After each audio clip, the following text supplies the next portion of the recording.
Welcome to ND and Me, a podcast to share NDers' lived experiences. I'm Richard, an ND coach, mentor, accountability buddy, and business consultant. Good afternoon, Martin. How are you? I'm very well, except as I mentioned beforehand, I'm fasting and that doesn't always do much for your mood in the mornings. But other than that, I'm absolutely fine. Brilliant. So for our viewers, listeners, watchers, tell us who Martin is. I am a specialist in dyslexia awareness and ethics and culture. So I work at universities teaching in ethics and culture, and I work privately and for organizations talking about dyslexia awareness. And I try to look at it from an intercultural perspective, an international perspective. And that's really where I started off doing it. So I worked for some time for a company called York Associates, and I teach dyslexia awareness there in an intercultural and international environment. And we do a lot of work on cultural, intercultural leadership. And the two aspects of that kind of came together. And then I started working at Leeds City College. And then I do work in universities in Germany and France on culture, ethics, and sometimes dyslexia as well. Fab. So culture as in cultural differences of people, or culture as in workplace culture?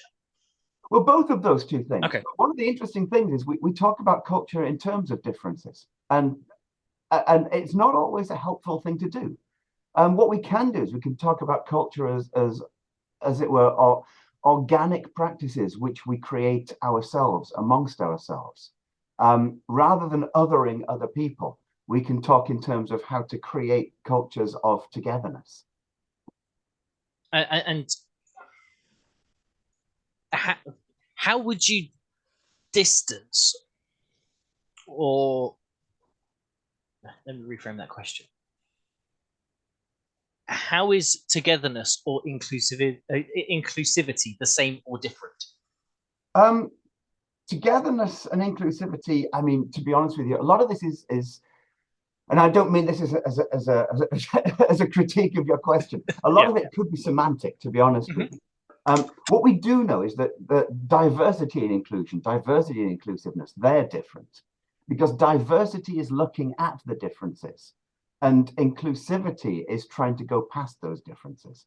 So one of the great ways we can become inclusive is to see people around us as human beings, to see them as individuals and to find connections between ourselves and the individuals. When we talk about diversity, on the other hand, what we're doing is we're pinpointing the differences that make us diverse. And so in one respect, diversity and inclusivity are the exact opposites of each other. I don't disagree.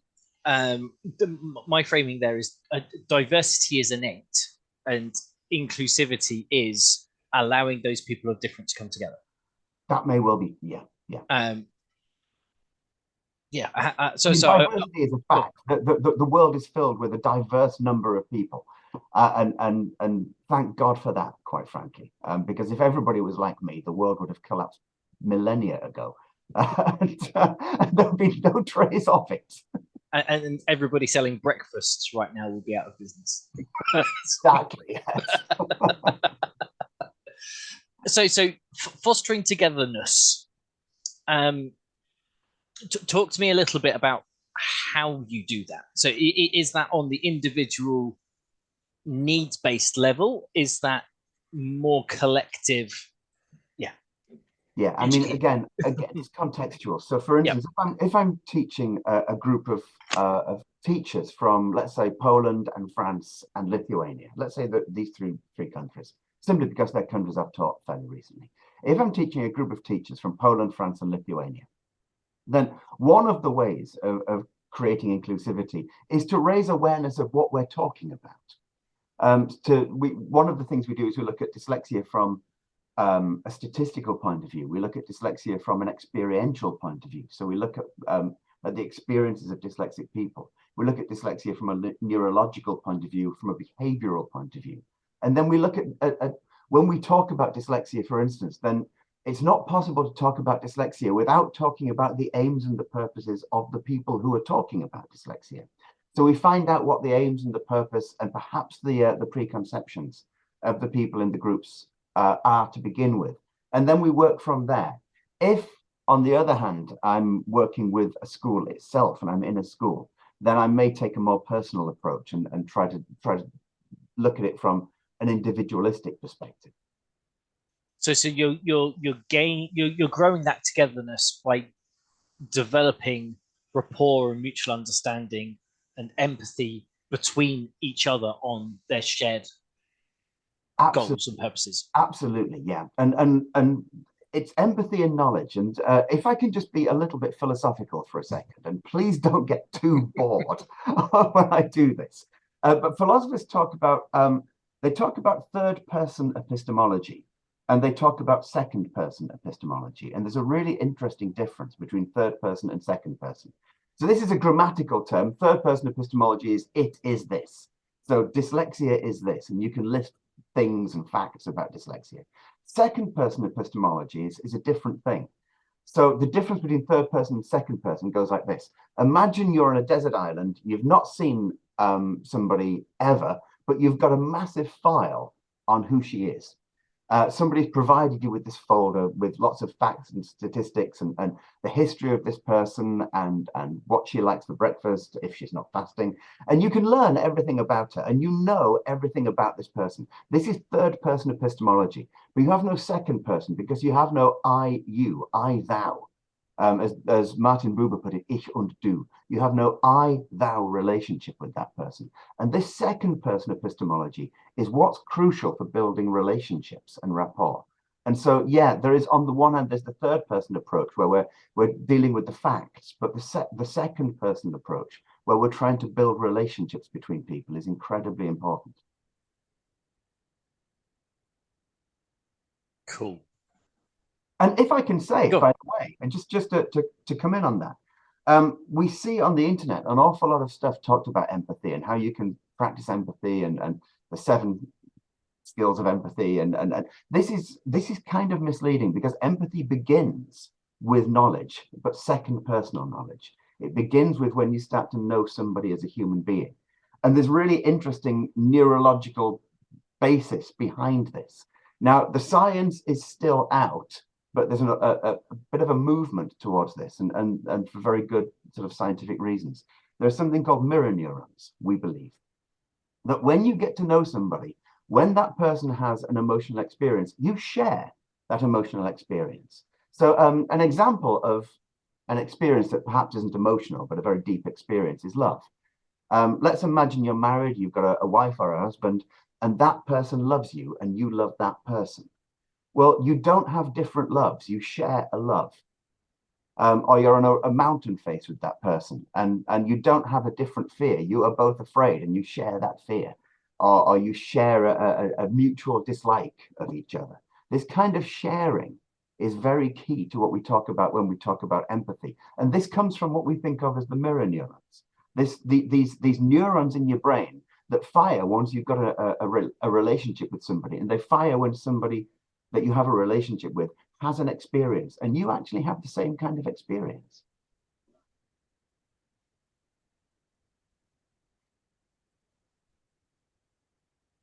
So talk to me about empathy, sympathy, and compassion.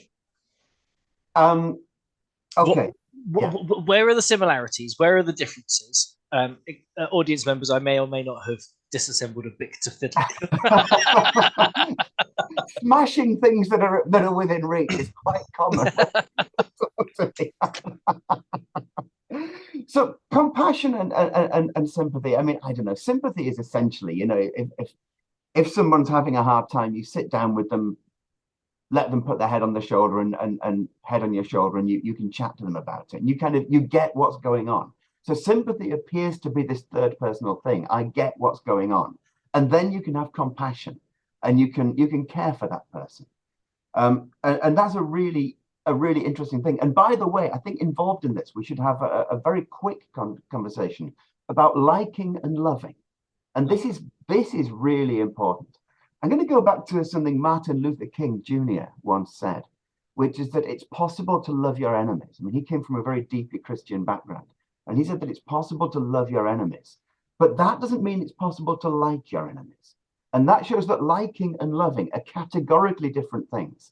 So You can not like somebody. You can say, for instance, of a particular politician or business person or somebody you've had a relationship with in a social background, I don't like that person, but you can still love that person. And love is key, I think, to compassion. Liking somebody has something to do with compassion, but it's generally contingent. Loving has something which is deeply, deeply embedded within our understanding of compassion. So would you separate empathy and sympathy? Yeah, generally speaking, I would. Yeah, generally speaking. I mean, empathy is something that develops naturally. It's not something you can do. Empathy is something that develops naturally when we build relationships with people. Sympathy is something that we can decide upon. I can decide to be sympathetic towards somebody or not. Okay. So my history is workplace conflict. So a lot of the work that we were doing, the empathy goalposts moved. Yeah. Because it can mean so much to so many. And part of that conversation is, sympathy is you feeling somebody's feelings. You're genuinely sorry to have them in the state that they're in. As empathy is the awareness of their feelings without being drawn into their feelings. Really? Which, by that definition, nearly matches your definition of sympathy. Yeah, an awareness of somebody's feelings without being drawn into it. It sounds kind of cold. Well, we are training technical managers who are people to try and be a little bit more people-centered. It's okay to be empathetic. You don't have to feel things to show empathy. And by the way, these technical managers, some of them may be lovely. Many of them. One of my favorite sayings with my wife is, I love you, but I don't like you very much. Yes. Martin Luther King would be completely on side with you there. So I think one of the things is that, yes, there is a danger, and I think this is one of the big things. There's a danger that we can get lost back in these semantics again, back in the definitions of words. What we want to do is we want to know what we want to do with people and how we want to relate to them. We can call it empathy, sympathy, compassion. We can call it love. We can call it liking. We can call it kindness, benevolence, whatever we want to call it. Yeah. But I think once we understand what we want from people and how we want to relate to people, that's probably the important thing. And it's a really important goal. This idea of looking upon somebody and finding the similarities, as well as noticing why there may be sort of difficulties and challenges in what we do and how we relate to them, but finding the similarities, finding the humanity in people is deeply, deeply important. And we know as well, by the way, that, let's say with education, although the same will almost certainly be said about business, that where we relate to people as though they may be in some way different from us or deficient in, let's take it even further, we know that has a negative impact on mental health outcomes and educational outcomes. And so one of the reasons we might want to look at how we relate to people is because we know that our actions, our attitudes, the language we use has a deep resonance with the people that we relate to. And understanding that resonance and where it comes from is quite key to getting the best out of everybody and to allow them to live a fulfilling life. So most neurodivergent people, dyslexic, autistic, ADHD, and neurodivergence in general, most neurodivergent people have suffered and continue to suffer forms of trauma. And we can unpack what we mean by trauma at a time when, we've got a little bit of time, but there's certainly elements of trauma that most neurodivergent people have lived through. There are also elements within much of neurodivergence which focus on executive function, where the ability to identify, to name, and to regulate the emotions associated with trauma is actually slightly hampered because of executive dysfunction. And so what we do when we have let's say, attitudes or behaviors that may not be human-centered, is we can trigger that trauma. And triggering trauma is bad for all sorts of reasons. It can be bad for productivity reasons, it can be bad for output reasons, it can be bad on general humanity reasons. And if you go into a situation where you love, then the last thing you want to do is traumatize, generally speaking. And I know I sound like a hippie when I say that. No, I'm not. A very recent LinkedIn conversation on the pseudoscience of or pseudo-psychologists using psychological language to the detriment of people. Yeah. So I'm not a fan of the term burnout. There are lots of people who I think overuse that term. Which term is that again? Sorry. Burnout. Burnout, yeah. So I can understand how you could be demotivated, lack drive, procrastinate more than you could or should.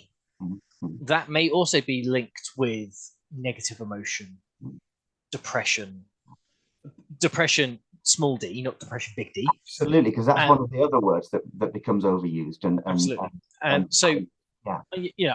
trained by as a mental health first aider with the English organization that does that training. So I'm cognizant of the impact and power of words in this space, and I don't want to diminish anyone's lived experience of that. And it does irk me when people use it when it doesn't necessarily warrant its use. Absolutely, yeah. So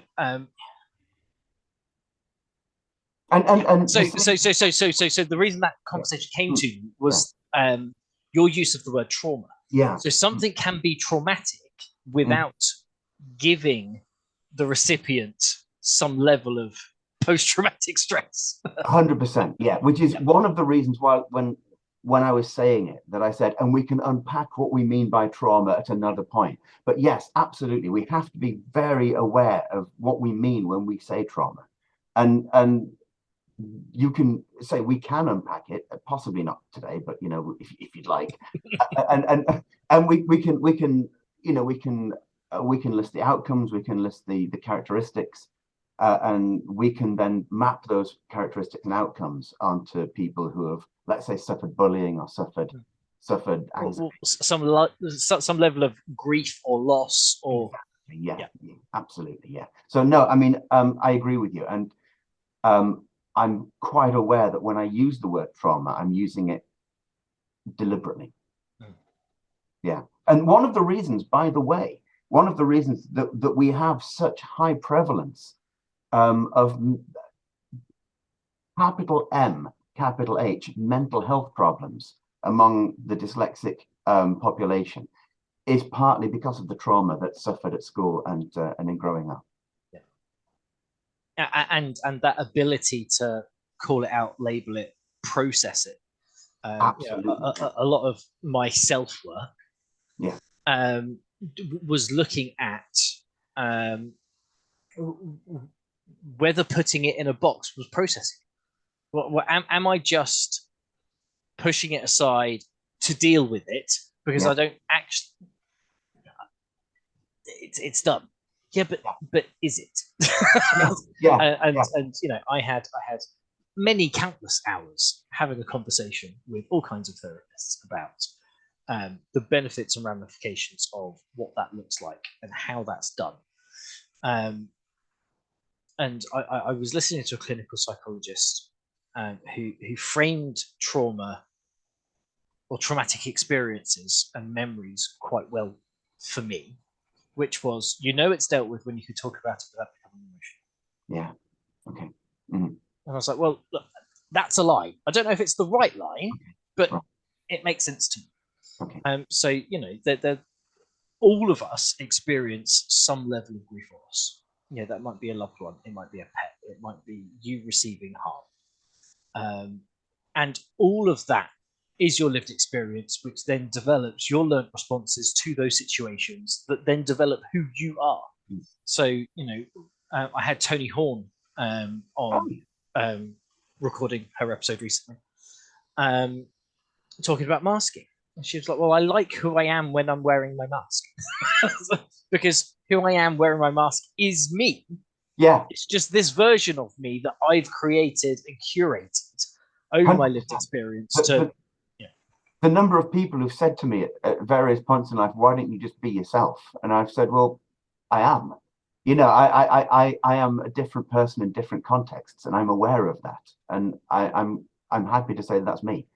You know, and masking and passing, it can be quite difficult for people if they feel that they have to, because it can feel, and I'm going to use this word again, inauthentic. And there's a lot of conversation about what inauthentic means and what authenticity is. But it can feel, in the normal sense of the word, it can feel inauthentic, and that can feel in some way like we've displaced ourselves, and that's never a good thing.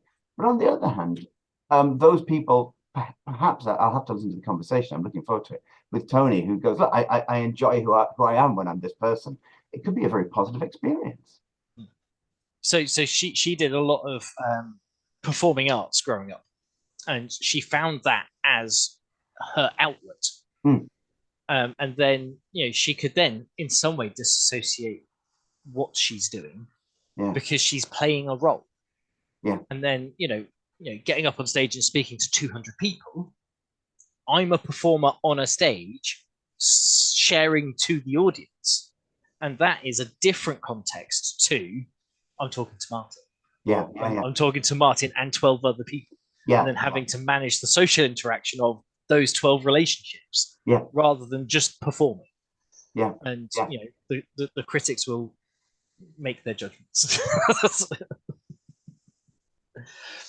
So we have talked about empathy and some culture stuff. There was something really interesting in your intro that I was going to pick up on, but has now slipped my brain, and I'm getting bad at not writing notes. Well, so there was another piece in the dyslexia, sharing, learning, education, culture stuff, and a third thing. Ethics, it could be. There we go. My ADHD brain decides to re-engage once Martin says the right word. As somebody who is well versed in ethics, how would you define ethics? Damn you for the question. I mean, I think that the thing to think about with ethics is that I try not to define it, because as soon as we define ethics, then we've taken a side. So philosophers, for those people who don't know, my doctorate was in philosophy, and it was essentially in ethics and pluralism, and issues surrounding that.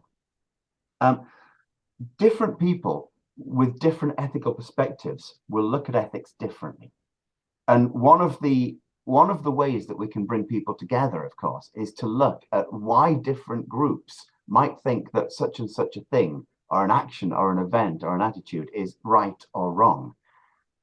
We in the West routinely label people in different cultures as doing unethical things, but for those people, they are absolutely behaving ethically. And one of the keys to, as it were, solving conflict is to bring ethics and culture together. I'll give you a very quick example. I mean, a very, very quick example, and it's a COD example. I mean, it's a dreadful example, but forgive me. You can imagine a culture that works hard, a very hard-working sort of Protestant type culture, if you like, and they have a set of ethical rules and norms, such as you don't steal, you take what's yours. If you earn it, it's yours. If you give it away, that's fine, you know. But don't steal. Be honest.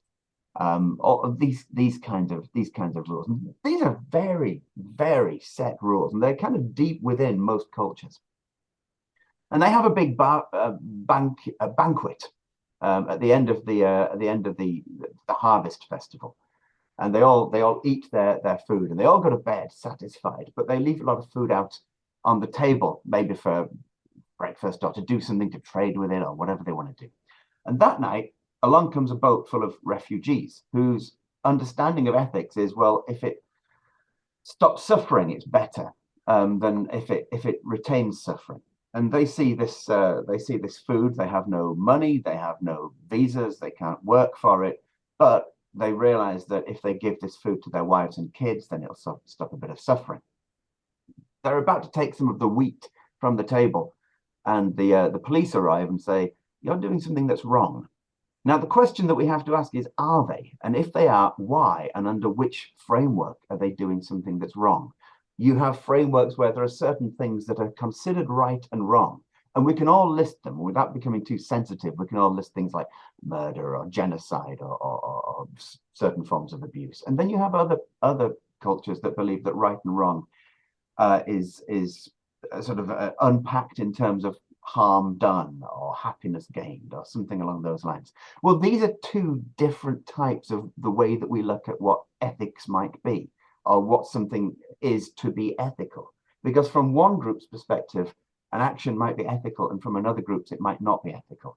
So one of the things we do with ethics is we look at different understandings of why something is said to be right or wrong, and why other people might not agree with us on that, and what we can do about that. How we can, on the one hand, step out of our own skin into the skin of somebody else to understand those decisions, and then broaden our own ethical boundaries. Because, as I say to a lot of people, we're all pluralists until it gets difficult. True. So I do a lot of work in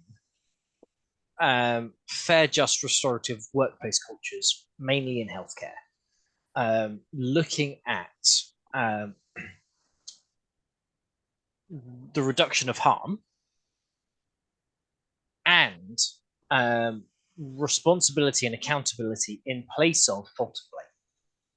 So it's not necessarily a conversation of right or wrong. It's a conversation of what went wrong, not who did wrong.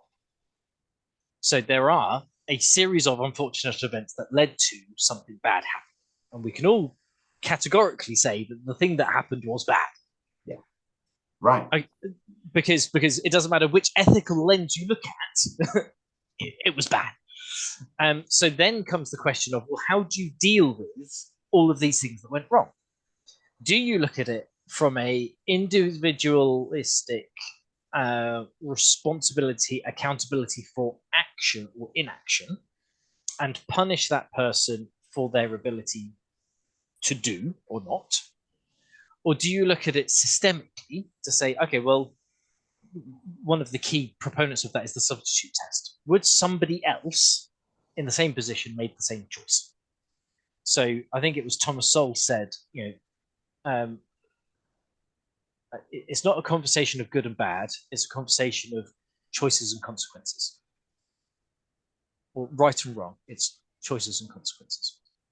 So if 5 people in a similar situation would do the same thing as this person did, well, it's not their fault it did it then, is it? Because surely there's some level of, some distance between fault and blame in that space. So I quite enjoy talking in this space because it isn't black and white. Absolutely. But yeah. You'll notice that you've talked 3 times in this conversation about consequences. That says something quite important and quite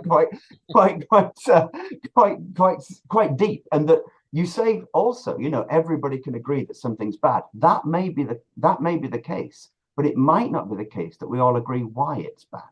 Exactly. And that's one of the great questions. And if we can't get to the bottom of why something's bad, then we've put a sticking plaster on the problem rather than anything else. We're treating the symptom rather than the cause. Absolutely, yeah. And even within a consequentialist framework, I mean, let's take the healthcare system that you work within. I mean, I'm drawing a cartoon here, and forgive me again for the cartoon, but time is short. You can roughly map 3 players, 3 stakeholders in the British healthcare system. There is what you might call the NHS itself, and the NHS has a goal of helping as many people as it can, regardless of who you are. And this can have negative consequences, because if one person has a disease that's very expensive to treat and 3 people have a disease that's cheaper to treat, then a pure utilitarian, a pure consequentialist in the NHS sense of the word, would treat the 3 people, leaving that one person to suffer. And this has happened a number of times. We see it over and over again, that fathers taking their daughters to a foreign country to see if they can try an experimental treatment that the NHS says is too expensive, that kind of thing. So this happens over and over again. And what we have is, of course, the government and government policy. And it doesn't really matter which government it is, but most governments offer what they call a prioritarian version of consequentialism, which is that you choose certain people to prioritize over others. So you might choose the old or the elderly, you might choose people with certain vulnerabilities, or whichever groups we choose. There's going to be a prioritarian view of who we prioritize, who gets the greatest consequences.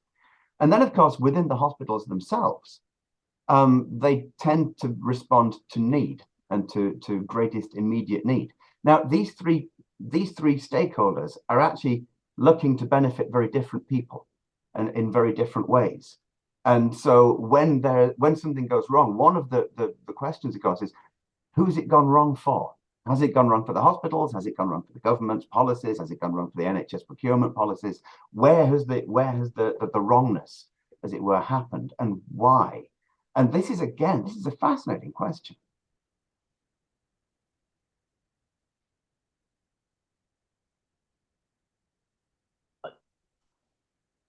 I'm struggling to respond because my brain hears you speak and you finish, and it's like, and the next bit. Keep going. Oh, it's like, and then something. Say amazing happens. But no, it is so true that stakeholder management, in managerial speak, is something that we don't do well enough, or we don't consider widely enough. Yeah. And for me, this comes back to that conversation that we started this half an hour ago on togetherness and inclusion. At some point, you need to draw a line and say, you're not included, because you can't include everybody without including everybody. One of the tragedies of forms of equity or equality, depending on how we define these words, is that people are going to lose out. And in a society which is universally equal, some people will lose out quite a lot. And those of us who have, let's call it privilege, whatever we mean by that, those of us who have some form of privilege to begin with, have got to ask the question, how much privilege are we happy to give up? How much of our healthcare system are we happy to give up? How much of our money? How much of the chances of our children succeeding are we happy to give up for universal equity? And this is a deeply ethical question. So my split there is equity is outcome driven and equality is opportunity driven for me. Yeah. No, that seems like a reasonable. So, making sure that everybody has an opportunity to do something, I think, is really important. Those people who are the best at it will see that's meritocracy. That's essentially what existence on Earth has been built on for billions of years. If you're not good at it, you're probably going to die. That's life. As equity is trying to ensure everybody gets the same outcome. And then we might not want becomes how long for? Yeah. Do we make sure that they all have the same number of apples and then leave them to it? Or do we keep supplying apples to certain groups of people? And this is one of the questions that we have to answer with equity. So that the cartoons of people standing on crates doesn't quite do it, because the cartoons of people standing on crates gives a snapshot of, as it were, a moment in time rather than a moment in time, which is a utopia, which actually isn't a realistic utopia. Well, although I don't mind that graphic. Yeah, no, it's useful. Yeah, when it was then expanded into justice and injustice. So actually, if you take down the bloody fence, then you're not having an argument over equity and equality. Because you've removed the barrier. somebody waggishly put, though, and this is quite interesting, somebody waggishly put, well, they're all criminals because they should have bought a ticket. Well, maybe that's slightly left field, but well, I can see where they're coming from. Surely equity would have been them sitting in the stands with everybody else who'd bought a ticket to stand in the stands. Absolutely, but anyway, and those that would have made a nice little graphic. What's interesting is those who are in power to dole out the crates and to take down the fences and to sell the tickets generally are not in the same position as those who need to stand on the crates or have the fences taken away. And if these people are genuinely pursuing equity, then they're either pursuing something which takes away this hierarchy of power, which prevents them from doling out the goodies, or they're being slightly disingenuous. And this is one of the things about all systems, and I mean human systems here, that there are inequalities factored inherently into human systems and into human into democracies, and that we have to understand what these inequalities are, where they come from, and where and why and how we can start to smooth them out, or whether or not they're acceptable. They might well be quite useful. It's not fair that we've got a king. As a statement, I'm a royalist. I'm quite happy that we've got a king. But I can see why some people don't want the taxpayer giving money to the crown. Okay, but you change that to any other country in the world, and there is a hierarchy of people power and somebody at the top of that pyramid. And that might be the corporate world with Bezos. That might be, the premier of X country in Southeast Asia. But there is a power hierarchy, and there's somebody at the top of that tree. Yeah. And one of the things which we as a society struggle with. Let's think about John Dewey. John Dewey was one of my favorite philosophers, and he was a great educational philosopher as well. And he once said, and I'm going to slightly butcher his saying, if you teach today's children as we taught yesterday's, we rob them of their tomorrow. And it's a beautiful thing to say. And it reminds teachers, for instance, and it reminds us all that if we operate on the paradigms of yesterday, they're not appropriate for the paradigms of tomorrow. In business and politics, we're doing exactly the same. We still talk about national boundaries. And I'm not convinced that national boundaries are the important ones anymore. We have digital boundaries. We have social media boundaries. We have all sorts of boundaries that I don't know which country can stop Facebook or Meta. Well, I don't think there can be. But then there is also a active group against the World Economic Forum and the Davos crew and the UN to say, well, actually, we don't want globalization because then we lose whatever sovereignty is. And the question becomes, who has the power? What's the quis custodies ipsos custodiet? I've got that wrong, but who guards the guardians? Who has the power to prevent a business from getting big enough that it's globalized? Who has that power, and who has that ethical power to say that's wrong? Because all they're doing is they're transferring the power to themselves. And I can't think of any system where people have transferred the power to themselves which has really gone particularly well. Well, we all know power corrupts. Yeah. Was it the Simpsons movie where the guy from the EPA gets told that he's going mad with power, and his response was, "Have you tried going mad without it?"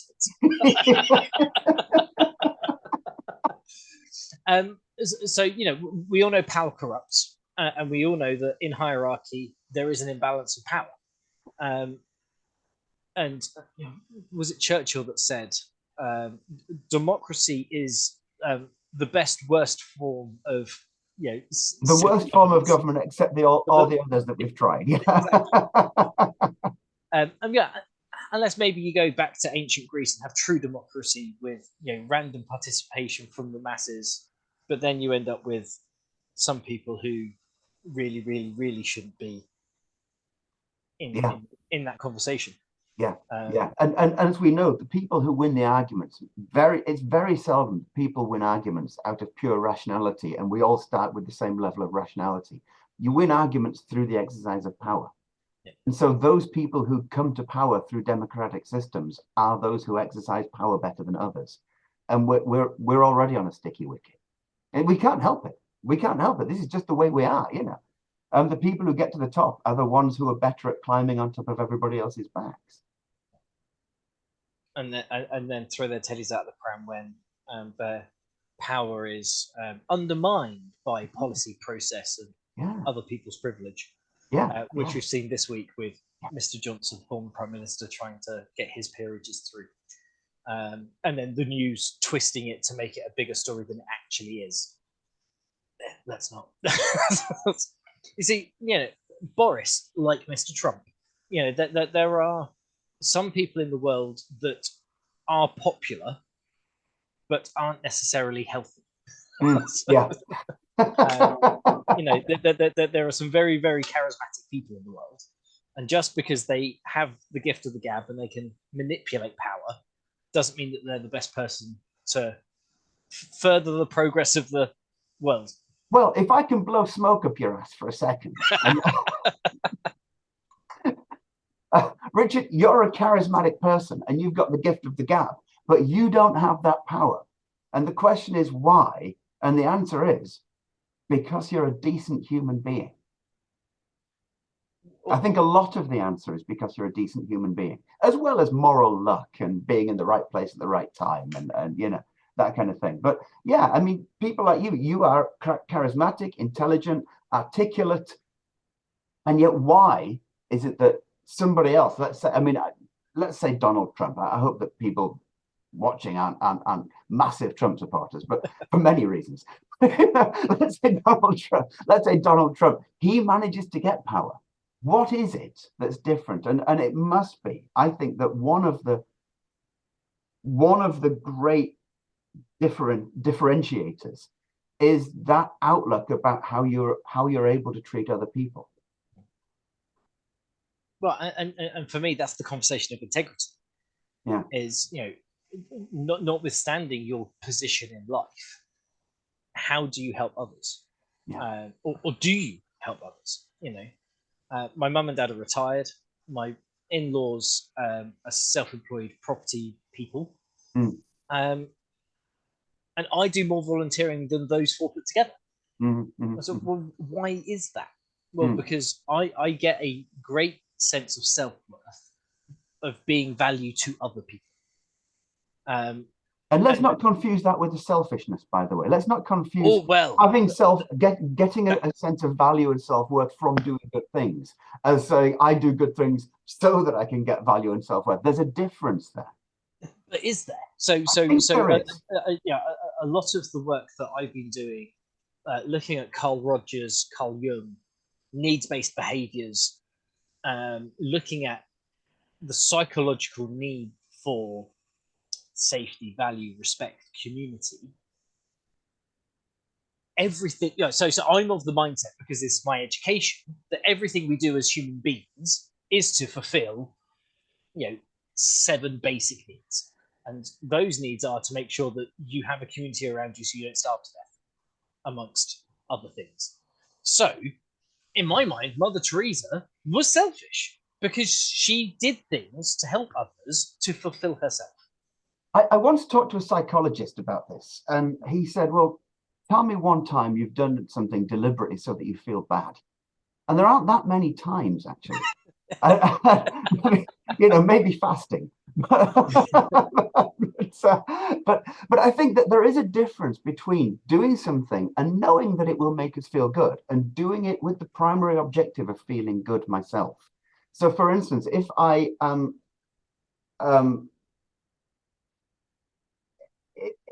I sacrifice something important for myself for the benefit of somebody else, knowing that that person will never know, but knowing that it will benefit that person, then there's something that is morally or ethically satisfying about that. But I haven't done it to satisfy that. I've done it because in some way I've loved. And fulfilling love may sometimes make us feel good, but not always. I think there's a contingent relationship there. I don't think there's a necessary relationship between acting through love and feeling good for ourselves. So when we act through love and feel good about ourselves, it's a kind of strong reason to believe that it's not the feeling good about myself that's made me do it. Because there have been times that I've acted through love and not felt good afterwards. Maybe pointed a person I'm in love with towards somebody who's better for her or something. It's not maybe particularly happy, but So I think this motivator of love can be quite a good measurement of whether we're being selfish, because I don't think love is a selfish thing, unless we synonymize it with liking. Well, so for me, the framing of being fulfilled versus being contented. So if you have unmet needs, and that unmet need is for connection and love, then you're going to tell your loved one something that will benefit that loved one, and that might do you a disservice, but in doing that, you're trying to fulfill that need. But the need for love is a different thing from love as a need. So the word love's being used slightly differently here. I think when you say the need for love, you kind of mean the need to be loved and the need to have a reciprocal relationship with somebody. Whereas loving can be a completely isolated act. It's isolated from other people around. So the need to love may be something. It may be that we have a need to love. Yeah. So the problem when it comes to all of these conversations about needs-based behaviors is that there's so many ways of defining what a need. Or there's so many labels for these groups of needs. So Jung had a list of about 40. Marshall Rosenberg expanded that to nearly 400. Tony Robbins got it down to 7. And many of them are interconnected. So love, connection, community are all similar and connected, but not independent on their own. To just put a sort of a marker on that, I'm always suspicious of people who say these are the needs, or these, here's the 7, here's the 20, here's the 5,000. I'm always a little suspicious of people who try to list those, because they're restricting them, and there is, as it were, a decontextualization within that listing at some level. It's difficult to say where, because with someone like Jung, I'd be very, very reticent about saying he's decontextualizing, but I have the suspicion that there's probably something going on somewhere. Well, and for me, that's a useful hook into a wider conversation about labels in neurodivergence. That's the reason why we have this podcast and we're talking about this type of stuff, is that sometimes having a label for it has a validity, has a value to the individual to identify themselves with the group of other people who have that label. And I can, I don't see much issue with that. And, I helped coordinate Neurodiversity Celebration back in March. The amount of people that said, why aren't you included? So, well, because neurodiversity, as coined by Judy Singer, is everybody. So if you want to have it as Neurodiversity Celebration Week, then we should have neurotypicals. Okay, well, what is neurotypical? Okay, we'll draw a bell curve of every kind of trait, cognition, anything that you can think of, and the middle 80% are normal, and the tail ends are those who are different or divergent. I still don't like the term divergent. Let's not get hung up on grammar. Well, then it should be called Neurodivergent Celebration. Okay, so then we all diverge. just Yes, but if you go by that bell curve and have the 80% normals, then you're only looking at this. Okay, well, why aren't you doing fetal alcohol syndrome disorder? So, I get that. What about acquired brain injury? Well, isn't FAST an acquired brain injury because the child wouldn't have been neurologically different if their parents didn't consume alcohol? This is one of the it becomes ever decreasing circles where people want this and then this and then this included, rather than just saying, well, let's be inclusive. Let's open ourselves and to look. And it brings us back to this earlier conversation we had about the difference between diversity and inclusivity. That there is a sometimes unfortunate tendency within the diversity movement to create ever more categories of diversity, to the point where there will soon be 8.5 billion categories of one. And then you start to question what's the use of this other than to divide and to build walls between these people. And I'm not sure of I'm not sure of the ethical utility of constantly dividing and subdividing, because there are some, as you say, there are some instances, and many instances, where labeling somebody as dyslexic or labeling somebody as autistic is a really useful thing to do and a helpful thing to do, and an existentially empowering thing to do, whatever we mean in a particular context. Or harmful because they don't want the stereotype. Or harmful thing to do. Yeah, exactly. And then there are, as you brought us on, there are lots of reasons for saying, well, actually labeling may not be a good thing. It may draw differences. It may make people feel somehow left out. It may create a culture where we only feel happy if we are different. Because why does everybody have their label and I don't have mine, and their labels get special treatment and mine doesn't, so I want a label? So it could create, it's a double-edged sword. And we have to be very, very careful with this obsession we have in the world with dividing people. Dividing people by the language we use, dividing people by the way we treat them. Back to the equality or the equity argument, yes, of course, we treat different people differently. But as I said, it's a double-edged sword, and we have to be very aware and very sensitive to what we're doing and why when we're doing it. Because it's not simply that I'm dyslexic, therefore I need to be treated differently. And in fact, people ask me what I felt like when I found out I was dyslexic. Well, I've had two what you might call official diagnostic assessments. That has gone to whoever they are and been given the official tests. And the first one was when I was 30. And my reaction was shame. And I went through about 6 months of feeling ashamed. And I had a girlfriend at the time who was absolutely amazing. She was brilliant. And she supported me through that. But the shame was that I didn't want people to look at me as wanting something special. I'd made it that far. And I'd gone through all sorts of difficulty.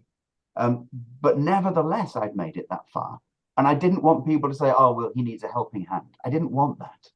And I was very, very conscious of the dangers of being patronized. Yeah. And I mirror that when I got my clinical diagnosis 2 years ago, is that, some of the statistics around ADHD and autistic folk in work. I was like, not only was I earning above average, but I had a job. Yes. And I'm not in jail. What's going on? But going back to the group identity conversation for a moment, without wanting to turn it into a political conversation, individualists, the ethos there is that there are 8 billion individuals on the planet, and some of them have social groups that they could fall into or be categorized into, but they are all individual. And then the group identity folk in another 50 years will be individualists. Yeah. Because we'll be talking about such small groups that we're talking about us and our own experience. Yeah. And, if perception is our reality, then the only thing that we should be comparing ourselves against or measuring ourselves by is ourselves, which is it's a little bit too philosophical for something. Well, I don't know. When I uneducated. when I did karate many years ago, one of the reasons my knees don't work properly anymore. When I did karate many years ago, I used to practice. I used to stand in front of a full-length mirror and punch, and the aim of punching was to punch faster than the guy in the mirror. Now that sounds mad. That sounds absolutely just as eccentric as it gets. And yet I knew that after a month of doing this, I was punching faster than the guy in the mirror was last month. And that was quite an important thing to realize. And I think both of us, by the way, are probably on the same page. It needs to be said.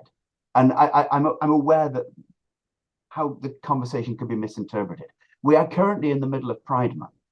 And I don't think that either of us is saying that, we shouldn't celebrate identity. I don't think either of us is saying that, or that we shouldn't recognize the needs and the vulnerabilities of certain groups within society. And that's why we work within neurodiversity, because we celebrate identity and help to protect the needs of the vulnerable within society. But it's the extremes. We talked about the bell curve earlier, and the extremes of these bell curves can be quite damaging. And it's easy to forget that pride is a protest. Now, it's dressed up as a celebration, it's dressed up as a party. And that's the best kind of protest. 70 years ago, but it is the marginalized group in society who are sexually divergent, not deviant, divergent. Yep. I put up a post today on LinkedIn about the derivation of language and the conflation of sex and gender. I've got a very boyish teenage girl who likes girls. Brilliant. I'm taking her to Pride on Saturday. Good. I'm taking her to Pride on Saturday. She didn't ask to, though. I'm saying this might be your tribe. Let's go. Because to me, that's important. If you drive past my house, there's bunting and a pride flag. I'm not anti anyone. There's a conversation about when rights and privileges overlap and what we do about that. And that's a moral and ethics conversation of, let's get into ethics top trumps. Who's more important, religious belief or sexual belief? Or sexual orientation, because it's not a belief, because it's innate. But then for many people, neither is religious belief. And it bears saying that for many religions, it's not about belief. It's a loving orientation. And that's quite important. The old story that C.S. Lewis told, that, regardless of whether you believe in this, that Lucifer, who was thrown out of heaven, knows that God is the creator of the heavens and the earth, and that Jesus is his son, but he's not a Christian. Because a belief isn't enough. And so for many religions, it would be, as it were, it would be a disservice to paint them as it were, merely thinking something, which is what a lot of the time we think of as belief to be. And even when we hold beliefs, I have a very good friend. I had a very good friend. I still consider her a friend, although we haven't seen each other for a few years. She was a colleague when I was doing my doctorate, who talks about belief and how you don't choose your beliefs. Very few people choose their beliefs. They believe certain things because of the influences around them. And so, if we believe that these beliefs are correct or not, then we can have an influence on those beliefs. We can help shape them. But very few people have chosen the things that they believe. And I think it's Ricky Gervais talked about, it was either that or Richard Dawkins, one of the two. Because I have an eclectic background. Potato. Yeah. Isn't it strange that if you grew up in India or Pakistan or the UK, you all believe in a god? They're just different gods. And isn't it strange that they grew up in a country where they were allowed to not believe in a God? It's like, yeah, I mean, we are the products of our societies. It doesn't mean that the beliefs are wrong. It just means that we are clearly the products of a society. Because the same can be said for let's say, it is happenstance and contingency that I grew up in a country where dyslexia is on the point of being recognized as something that isn't dirty. It's still seen as something that's dirty, and I do lots of work to show and to demonstrate that. But we're on the point of recognizing it as something that's not dirty. If I've been brought up in, for instance, Nigeria, in certain areas of Nigeria, not all of Nigeria, I hasten to add, not all of Nigeria, but in certain areas outside the cities, and I was dyslexic, it would have been easier for my parents to kill me than to have a dyslexic child. Now, let's just let that sink in. This is how important the contingency of culture in that respect becomes. That we're dealing with something which is beyond the control of the people who are born into it. Maybe right, maybe not, but there needs to be some form of standard to be able to understand why it's right and why it's not. And then the question becomes, how do we deal with this? What do we do? And what are the ethically correct ways of approaching these issues? So I was talking again online with a guy who was describing how as a young dyslexic boy, dyslexia was seen as shameful. And this was, let's say, 60 years ago, more or less. And he was gay, and being gay was seen as shameful. And he's hiding twice, as it were. He's hiding twice. I was also talking with somebody who works with LGBTQ refugees, and I've done a little bit of volunteering, but nothing to talk about, or nothing to boast about, just a little bit. And I know these people via that, and how there are LGBTQ refugees who are hiding from the other refugees because it's not seen as appropriate to be LGBTQ or LGBTQIA, or and so they're hiding twice. And then you've got the dyslexic LGBTQIA refugees. They're hiding 3 times, and we have layers of complexity that very few people can ever see. The reason that I believe the things that I believe, the reason that I am disposed to think of the things in the way that I'm disposed to think of, none of it's my fault. It's a complex interplay of other human beings and of circumstances and of time. And the very ways that we deal with this are themselves complex interplays of people and time and circumstances. And we have to balance this. We have to juggle this. Even to the extent, and let me talk about something which may surprise a lot of people. Our ideas of what it is to be rational are themselves culturally contingent upon the historical forces that have been at play. And so a guy called Peter Winch talked about forms of rationality. A man called Bernstein talked about different forms of rationality. There's a guy called Cornel West, who's just put his hat into the ring to run for American president, who's a civil rights activist and philosopher and theologian. He talks about different forms of rationality and regimes of truth he talks about. Well, if we can accept, and there's some really interesting arguments that we should, if we can accept that there is no single thing that is rationality and that there are different forms of rationality, then it gives a great insight into what sorts of injustices have been imposed upon those of us who think divergently throughout our schooling. Because throughout our schooling, we have thought in slightly different ways. Our brains are physically wired differently. It's not a metaphor. Our brains are physically wired differently. This means that physically, we process information differently. That is, we think differently. That's not our fault.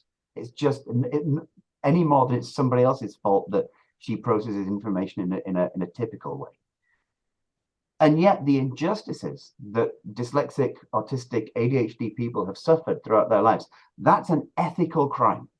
It's an ethical crime because we have to accept that different people born into different circumstances with different brains and at different times will not fit in. And the big question is, what do we do about that? Yeah, absolutely. A lot of the work that I've been doing since being independent is looking at a lot of it being weighed within the Equality Act 2010, which is a useful framework under the protected characteristics of disability to then protect those people who are who have a long-term impairment to undertake day-to-day activities. Okay, well, being dyslexic might not mean you're disabled, because you're able to work through that and undertake day-to-day activities without severe impairment. But at some point, there will be a divergence that does impair your ability to do day-to-day activities, and you may or may not want the label or the stigma of being less abled or disabled by definition under the Act. And your employer has a legal, moral, and ethical duty to support people who need the support, especially if they meet the criteria for disability. So in all of that mix, I've done lots and lots of consulting with HR investigators to say, well, you know, where's the line here? Well, every case is a case on its own merits. I completely get that. And just like we saw 5 or 10 years ago with microaggressions in relation to race, we're starting to see some movement on those injustices done on those people who are less able based on their divergence. And you know, whether or not putting through reasonable adjustments or not putting through accommodations or not supporting an individual for their own needs and desires is or isn't harassment or discrimination under the Act. And you know, it's a complete nightmare. It is. I mean, I'm not a lawyer. I have lawyer friends, and I discuss these issues with them, but I'm not a lawyer. But I do some work on the Equalities Act and the outcomes it can have, and examining cases where people have been essentially correctly sued, let's say, for discrimination against the dyslexic, against dyslexic employers, and incorrectly suing that hasn't worked, and why, what the difference is. It matters on a number of levels, because on the one hand, there is what we mean by disabled. Now, that's a complex issue in itself. But also, I mean, there's a guy called Dr. Neil Alexander Pass, who's written a lot of really good work on neurodiversity.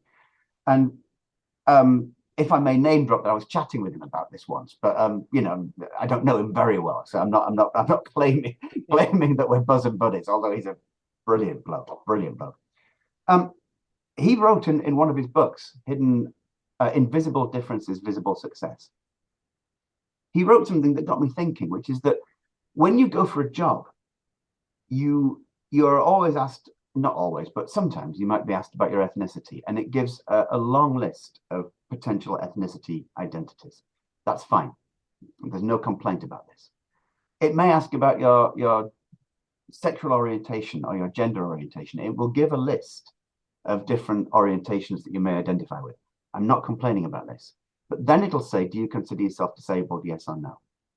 Prefer not to say. Or prefer not to say, yeah. And that's maybe that binary is possibly of the three types, is probably the hardest. It's probably the hardest to draw, and probably the most impactful at the coalface of the working environment. My sexuality, for instance, probably has very little to do with my working environment. My ethnicity may have little to do with my working environment, although I work internationally. But my disability has a lot to do, or at least has a significantly greater amount to do with my working environment. It may well be appropriate to talk in terms of non-binary ability. And when we talk about non-binary, I'm going to release a short video on this at some point in the near future. There are essentially two types of non-binary that we mean. On the one hand, we mean that there are binaries and I don't quite fit into them. On the other hand, it may mean the binaries are not appropriate. And so it may well be that these questions we're asked about are inappropriate questions leading to inappropriate judgments in things like the court of law when somebody is not given appropriate schooling and they sue because there is a disability there. And the British Dyslexia Association gives the number of dyslexics in the UK. I mean, it changes from time to time, but it was traditionally about 10%. They've mentioned up to 15%, but they also say about 4% with dyslexia such that it is a disability. And disability in this case is defined as a condition of some description that means your day-to-day, that means you find day-to-day activities difficult. Well, that's not the BDA's description, that's the legal description. And that in itself is a can of worms. It really is. As you'll be aware, that's a can of worms. And it's contextual, it's about my mood. What if I have, what are day-to-day activities for a start off? And then you can measure day-to-day activities on somebody's level of success. But somebody's levels of success may not be predicated on that disability or ability binary. And so you're measuring whether somebody has been discriminated against on the wrong criteria. And this is a very, very difficult topic that at the moment I've seen no significant governmental attempt to tackle. Well, so I studied EA 2010 when I was reading law 20 years ago. When you were 5? I'm not that young. I failed everything. Why did I fail everything? Well, maybe because I had Neurodivergent, so I was too busy doing it. Anyway, and looking at the difference between Disability Discrimination Act and what became the Equality Act, because I was studying it when it was in bill form in the early 2000s. So, nearly a decade before it actually came into power. I don't think the government have recently done a lot of work in it, because between DDA and EA 2010, they did do a lot of work in it. And where they ended up was the least worst outcome of how to manage that situation.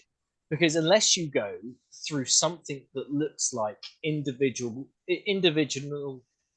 personalized trait-based measurements, then you need something broad and reasonable to say, okay, well, we're going to define this thing as these 3 elements. And if you've got these 3 elements, then it's a thing. And lawmakers like doing that. Yeah. So, I've got it ingrained in my brain, Section 1 of the Theft Act 1968, because I studied that too.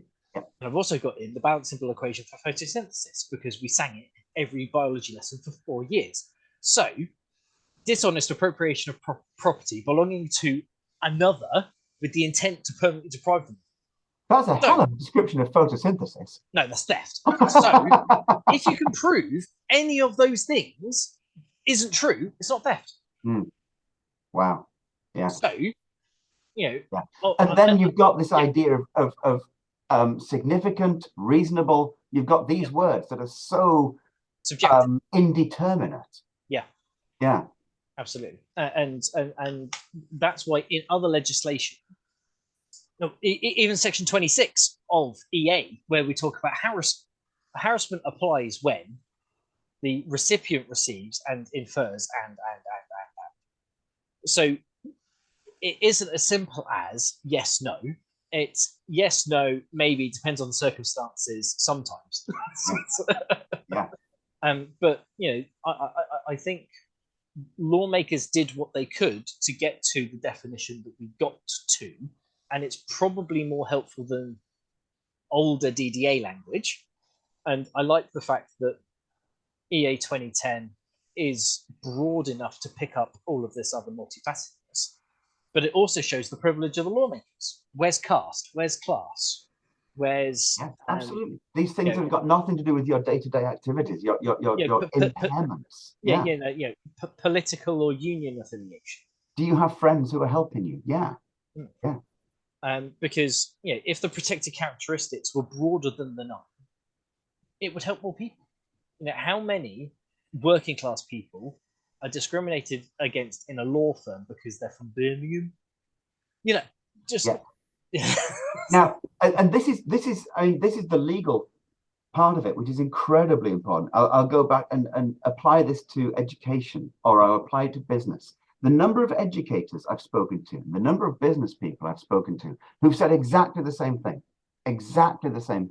And what they've said is, this is what we do. I know it's not great, but changing it would be too hard. And I've always said, can you finish that sentence, please? And they've looked at me and said, what do you mean? I said, can you finish the sentence? Changing it would be too hard for me. And as soon as our business practice, our educational practice are there to benefit the educators, rather than the people we're educating, or the lawmakers rather than the people that the law is there to protect, then we've got something wrong. We've got something upside down. As soon as we say it's easiest, we need to finish that sentence.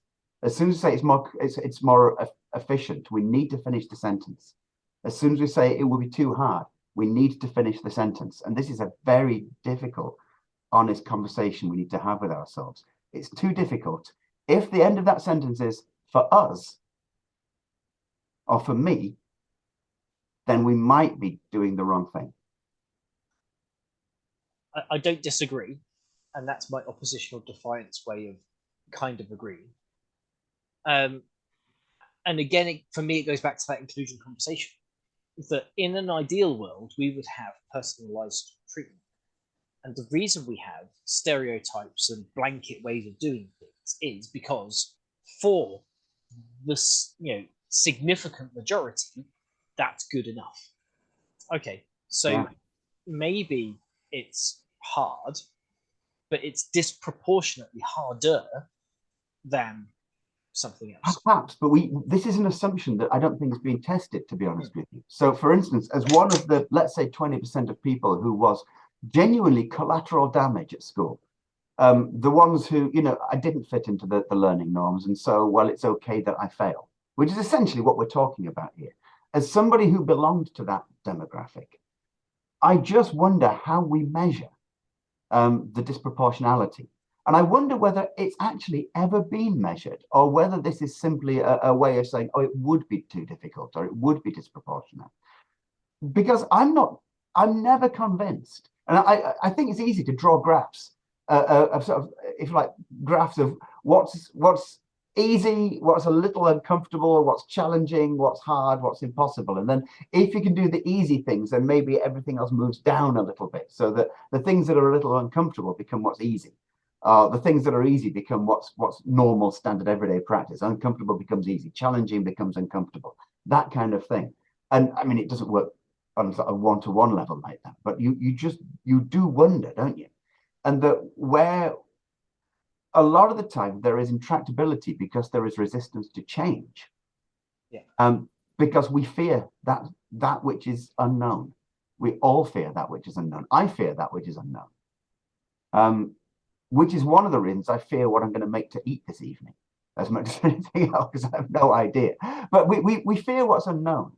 And where this becomes embedded in an organizational structure, such as an education structure. And by the way, one of the reasons people fear it is that it goes all the way up to the very top. So there are teachers, there are classrooms, there are schools, there are education authorities, there are local governments, national governments, international measurements of how good a school is. A government wants its country to rank high on these international measurements. These international measurements are done in a specific way. And if the government wants the country to rank high, then the local education authorities have got to make sure that their schools within these education authorities are doing the right things. And so it goes all the way from the bottom to the top. It's systemic. And this is what we mean, I guess, when we talk about systemic in this particular instance. I think, and what you're talking about again with the law, there's no such thing as UK law. No one is an island entire of itself, as John Donne would have said if he'd lived in the modern world. As it was using far more masculine language, but no one is an island entire of itself. No legal system is an island entire of itself. We can't separate it, and so yeah, perhaps it's almost impossible to change it. Well, or to make sweeping changes quickly. Yeah, I think that there's a link there in the aversion to change and the power dynamics, because it's typically those who are higher in the hierarchy that get to make the choice on change, and they are also those with the most to lose from that change. Yes. So it's not only fearful of the unknown, it's the fear of the loss, or the potential loss, or the perceived loss. And yeah, you're right. When you have a trading bloc of 30 countries and 500 million people, and collectively we come up with legislation that kind of works for all of us, and then we all take it away and do our own little sprinklings of fairy dust on, at the end of the day, to make sure that we can trade with people, we need to make sure that they culturally are going to deal with that stuff in the same way ethically that we do. And that's why GDPR is a thing. Well, it's not. It's the Data Protection Act 2018. Go read it. And in there, it doesn't say GDPR at all. Why? Because that's UK legislation based on the European Directive for General Data Protection. I didn't spend 3 years of my life staring at data protection laws, because that's a marketing thing. No, it's a whole business thing, and we're a HR consultancy, so maybe somebody else needs to be involved in this conversation instead of just burdening the marketing guy, because we need to make sure that we ask people for consent. No, we don't need to ask people for consent, but that's a whole other conversation. Cool. So we've been going over an hour now.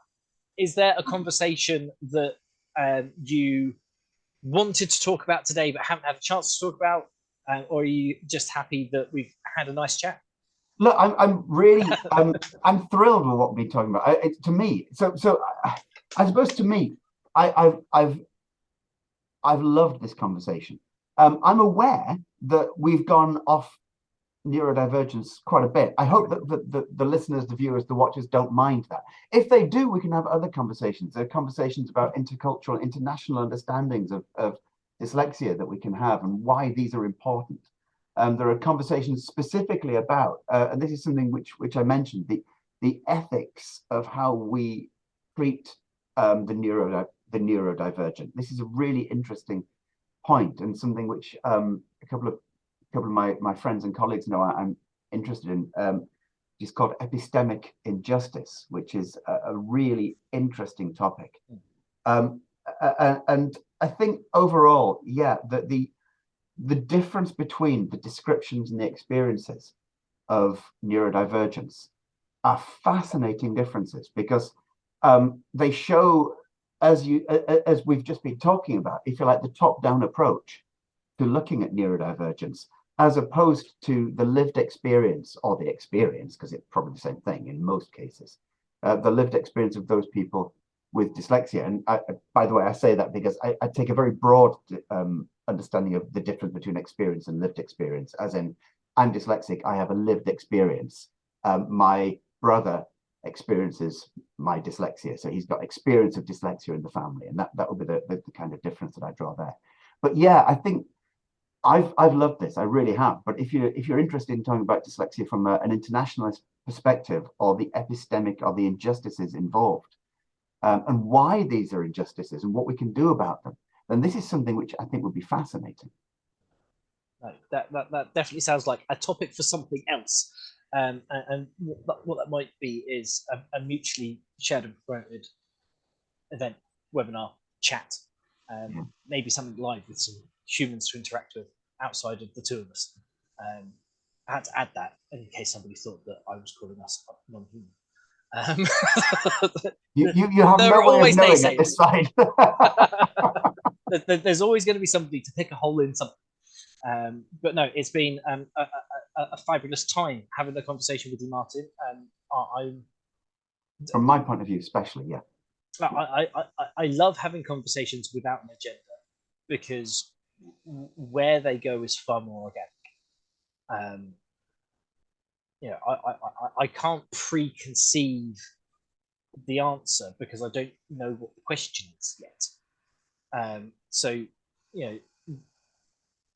there's almost a dance of having that conversation because you don't know where you're going in it, and there's something magical about that, and it keeps me bright.